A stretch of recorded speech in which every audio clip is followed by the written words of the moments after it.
Hi, thanks very much for clicking on the video link. My name is Natalie Armstrong-Motin with Marketing Resolution, but this video is for the Idle Chats series for the American Bar Association's Section 4 Dispute Resolution. And I'm so happy to talk to Elinor Robin in Gainesville, Florida. It's so nice to have you with me, Elinor. Nice to be here. All right, Elinor, you know the name of the game for Idle Chat, nothing heavy, nothing serious. It's not hard-hitting journalism. We truly talk about not a whole lot of anything, but we'll shuffle the cards. The cards will tell us what it is we're going to talk about.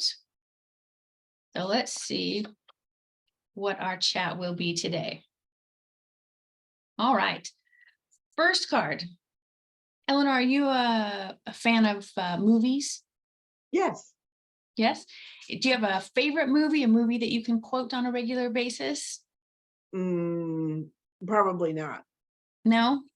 No? Mm-mm. All right. All right. Next question.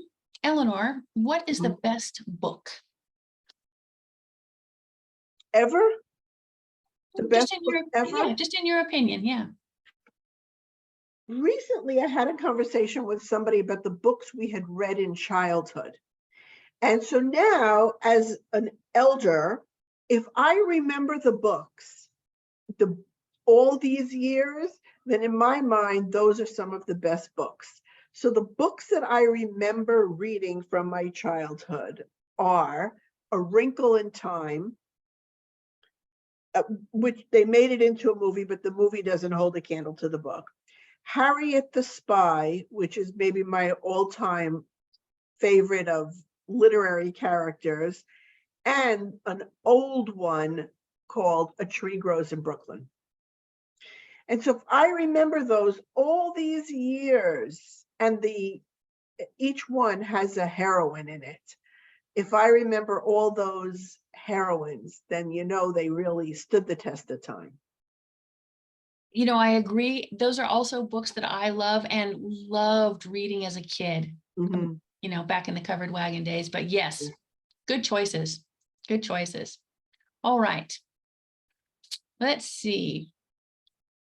Elinor, is there a sport that you could play on television, so a televised game, without anyone discovering that you aren't a professional athlete? Definitely not. No. There is no sport that I could play on television or that I could even play down the block that I would not look like a complete disaster. So when they gave out the athletic bones, I didn't get any. No sport.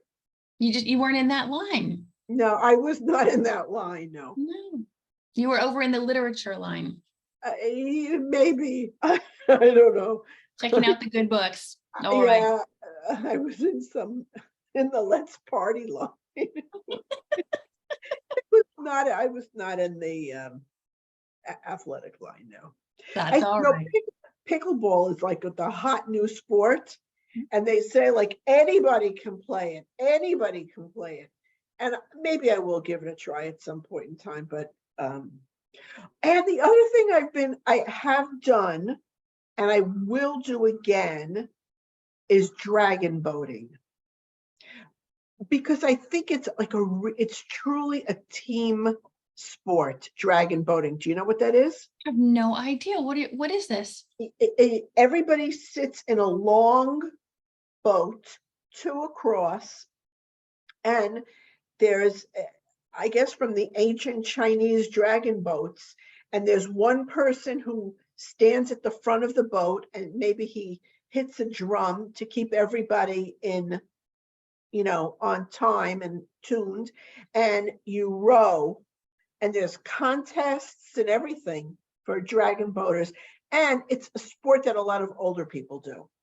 And then it's sort of halfway in between, you switch sides. So you get a workout on your left, and then you get a workout on your right. And, there's dragon boat races. But the idea of team sports appeals to me. I just, never got into them. And the funny thing is, I live in this college town where everyone is crazy, sports crazy. I have never been to a professional football game. So not only do I completely not have an athletic bone in my body, I'm deficient when it comes to even being a spectator. But you know, that dragon boat, that sounds like fun. I could, Yes. without being too heavy-handed about it, I could get on board with that. That sounds brilliant to me. Yeah, I did it when we lived in South Florida. Now that we're here in North Florida, I have to drive about an hour and a half to get to the place where they do it. So I've been hesitant, but it is definitely on my list for 2023 of things to do. I think that sounds fantastic. All right, Elinor, next card. What is the oldest thing that you own? Oh, some of my clothes are like really ancient. I drive a really old car. It's a 2009, and I take great pride in the fact like that I drive this car that's a 2009 and has over 200,000 miles. To me, it feels like wasteful and silly to keep buying new cars. Like, why would you buy one when there's nothing wrong with the old one? But what's the oldest thing I hope probably I hope that's how my husband feels about his wife. That's right. That's right. Um, probably some of my clothes are really old. All right. I've had them a really long time. All right. Elinor, what is your favorite sandwich? I would probably say tuna salad, followed by tuna melt. Requires a lot more effort to make. That's all right. What do you put in your tuna salad? Mayonnaise, sometimes celery, sometimes capers, black olives, like Kalamata olives, mustard. Good About sandwich. Excellent sandwich. Well, Elinor, the next card reads, are you a sports fan? I'm going to go ahead and put that card down. We know the answer to that one, yeah. We know the answer to that one. Let's see, the next card, if money and practicality weren't an issue, what would be the most interesting way for you to get around town?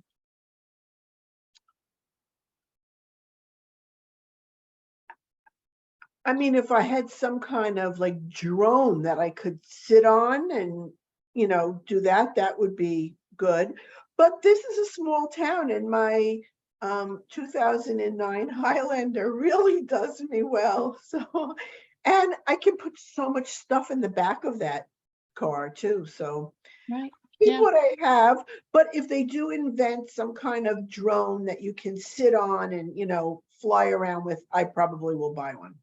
Sure. Jetson style. Who wouldn't want that? That's right. All right. George Jetson, look out. Yep. All right. Let's see. Next card. In online video meetings, are you dressed for work head to toe, or are you only dressed for business from the waist up? Waist up. It's Florida. That's it. Come on Yep. now. Yep. All right. Yep. I often will be wearing flip-flops. So Nothing wrong with that. I'm wearing slippers right now. yeah, that's it. Confession right here. Yep. And Elinor, I'll ask you the same question that I ask all of my guests as the last question. And that is, what do you love most about the work that we do in the resolution industry? Oh, somebody sent me an email this morning. I should have printed it out so I could read it to you.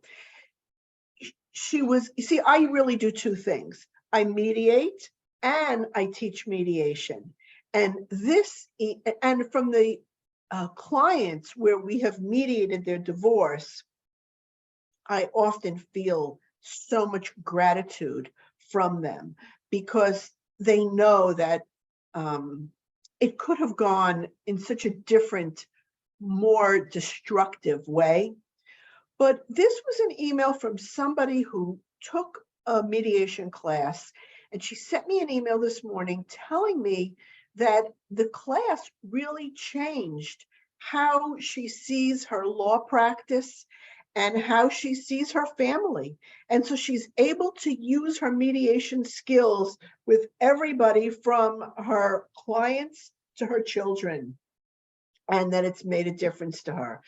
So I think at this point in my life, because I'm, kind of on the towards the end of career, not the beginning part of career, knowing that I make somebody else's life better is the best payoff I can get. Oh, man. I can't think of a better way to end an idle chat than with something just that lovely. Elinor, thank you so much for spending a few minutes with me. I really appreciate your time. Thank you. Thank you so much. You're welcome.